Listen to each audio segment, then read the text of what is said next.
لال چونچ والی چڑیا۔ ایک چھوٹی چڑیا کی بہادری کی بڑی کہانی۔ ایک گھنے پیڑ پر بہت سی چڑیاں رہتی تھیں۔ سب آپس میں کھیلتی، چہچہاتی اور مزے سے اپنی زندگی گزارتی تھیں۔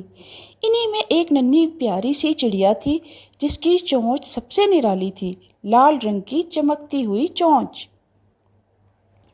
سب اسے لال چونچ والی چڑیا کہہ کر بلاتے تھے۔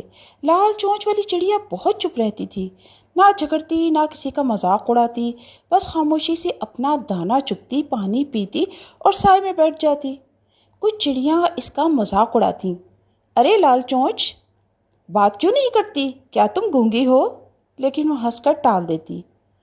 ایک دن اچانک پیڑ کے قریب والے میدان میں زور کی آگ لگ گئی۔ ہوا تیز تھی اور شعلے پیڑوں کی طرف بڑھنے لگے۔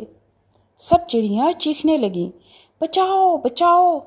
سب نے فوراً اڑ کر بھاگنے کی کوشش کی، مگر کچھ ننھے بچے گھونسلوں میں تھے جو اڑ نہیں سکتے تھے۔ تب بھی لال چونچ والی چڑیا آگے بڑھی۔ وہ قریبی ندی کی طرف اڑی، چونچ میں پانی لے کر آئی اور آگ پر ڈال دیا۔ سب ہنسنے لگے، ارے پاگل ہو کیا؟ ایک چونچ پانی سے آگ بجھے گی کیا؟ مگر وہ باز نہ آئی، بار بار اڑتی، پانی لاتی اور آگ پر پانی ڈالتی۔ اس کی لگن دیکھ کر کچھ اور چڑیاں بھی آگے آئیں۔ پھر سب چڑیاں پانی لانے لگی۔ تھوڑی دیر میں ہاتھی بھی آ گیا جو لال چڑیا کا خصوصی دوست تھا۔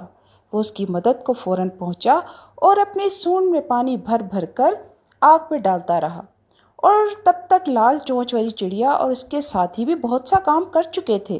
پیڑ بچ گیا، بچے بچ گئے، سب حیران رہ گئے۔ جس چڑیا کو وہ کمزور اور خاموش سمجھتے تھے وہی سب سے بہادر نکلی۔ اگلے دن سب چڑیاں اس کے گرد جمع ہوئی اور بولی، لال چونچ والی چڑیا، تم ہیرو ہو ہماری۔ وہ مسکرائی اور بولی، بہادری شور سے نہیں، عمل سے ثابت ہوتی ہے۔ تو سبق یہ ہے کہ کسی کی خاموشی کو کمزوری نہ سمجھو، اصل طاقت عمل میں ہوتی ہے، باتوں میں نہیں، اور چھوٹا سا قدم بھی بڑی تبدیلی لا سکتا ہے۔ تو یقیناً آپ کو یہ ساتھیوں کہانی پسند آئی ہوگی۔